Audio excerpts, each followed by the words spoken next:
വിപണി നിരീക്ഷകനായ അഭിലാഷ് പൂവൻതുരത്തിലും ഒരുപക്ഷെ അഭിപ്രായമുണ്ടാകും. എന്താണ് ഇതേ അഭിപ്രായം തന്നെയാണ് അങ്ങേക്കും?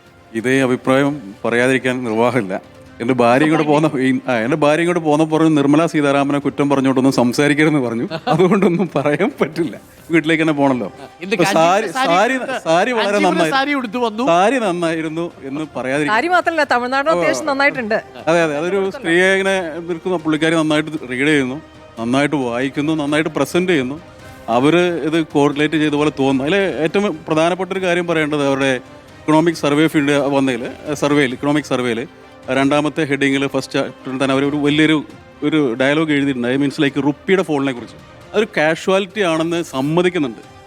അതുണ്ടാക്കിയ ആൾക്കാരോ അല്ലെങ്കിൽ അവരാരും തന്നെ ഈ ബഡ്ജറ്റുമായിട്ട് ഇടപെട്ടിട്ടില്ല എന്നുള്ള കാര്യം വളരെ കാണുമ്പോൾ തോന്നുകയാണ്.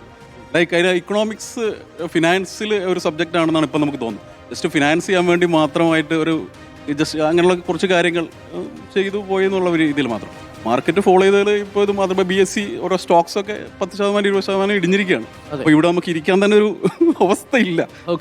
പാർവതി, നമുക്ക് പാർവതി, സെൽഫ് ഹെൽപ്പ് എന്റർപ്രണറിന് വലിയ പ്രോത്സാഹനം നൽകുമെന്നാണ് പറയുന്നത്. ഒരു എന്റർപ്രണർ കൂടിയാണ്. എങ്ങനെ നോക്കിക്കാണുന്നു? എത്ര mark out of 10? Out of 10 ഞാൻ സാറ് പറഞ്ഞ പോലെ, രാമകൃഷ്ണ സാറ് പറഞ്ഞ പോലെ ഒരു 6.5 ഒക്കെ കൊടുക്കും. അതിൽ എനിക്ക് ഹൈലൈറ്റ് ചെയ്യാനുള്ള 2-3 പോയിന്റ്സ് എന്ന് പറഞ്ഞാൽ, ഒന്ന് biopharma manufacturing hub. Biopharma manufacturing hub എന്ന് പറഞ്ഞാൽ ഏറ്റവും കൂടുതൽ സ്കിൽഡ് ലേബറേഴ്സ് ഉള്ള ഒരു സംസ്ഥാനമാണ് കേരളം ഇന്ത്യയിൽ നോക്കുമ്പോൾ. എന്നിട്ട് പോലും ഒരു മാനുഫാക്ചറിങ് ഹബ്ബ്, ഒരു മാനുഫാക്ചറിങ് പ്ലാന്റ് കേരളത്തിലില്ല. KSDP ഉണ്ട്, Kerala state drugs and pharmaceuticals. പക്ഷേ അത് mainly they are formulating tablets and all. പക്ഷേ ഒരു IV ഫ്ലൂയിഡ് ഡെവലപ്മെൻറ്റോ ഒരു കോൺട്രാസ്റ്റ് ഡൈ ഡെവലപ്മെൻറ്റോ ഫോർ ട്യൂമർ ഡിറ്റക്ഷൻ അതിനൊന്നും വേണ്ട ഒരു manufacturing plant കേരളത്തിലില്ല.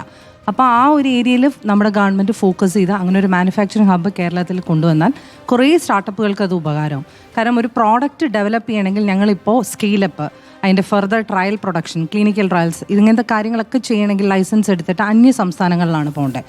Like Tamil Nadu, Himachal പ്രദേശിലെ ബഡി പോയിന്റ്, പിന്നെ പോണ്ടിച്ചേരി, ഇങ്ങനെയൊക്കെയുള്ള സ്ഥലങ്ങളിൽ. പിന്നെ രണ്ടാമത്തെ ഒരു പോയിന്റ് എനിക്ക് ഹൈലൈറ്റ് ചെയ്യാനുള്ള കോക്കനട്ടാണ്. കോക്കനട്ട് പ്രൊഡക്ഷൻ്റെ കാര്യം പറഞ്ഞു. അതിലൊരു വാല്യൂ അഡീഷൻ എന്ന് പറയുന്നത് മെയിൻലി കോക്കനട്ട് ഓയിൽ. അപ്പോൾ കോക്കനട്ട് ഓയിൽ എക്സ്പോർട്ട് എന്ന് പറയുമ്പോൾ അതിൽ ആഡ് ഓൺ ചെയ്യാനുള്ള ഫാർമസ്യൂട്ടിക്കൽ ഗ്രേഡ് കോക്കനട്ട് ഓയിൽ ഇന്ത്യയിലില്ല എവിടെയും.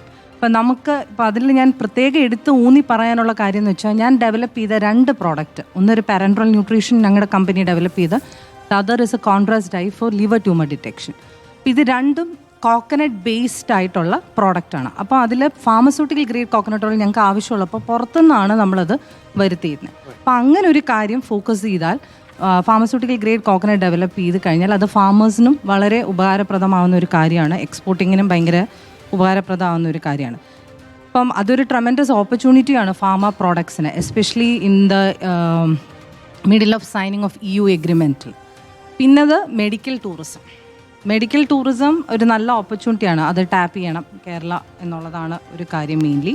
കാരണം നമുക്കിവിടെ വെൽ എസ്റ്റാബ്ലിഷ്ഡ് ആയിട്ടുള്ള ഹോസ്പിറ്റൽസ് ഉണ്ട്, നമ്മുടെ ബ്യൂട്ടിഫുൾ ലാൻഡ് മാർക്സ് ആണ്, sea, beaches, lakes and mountains ഒക്കെ ഉള്ളതുകൊണ്ട് ആ ഒരു ഏരിയയും ഫോക്കസ് ചെയ്യണം എന്നുള്ളതാണ്.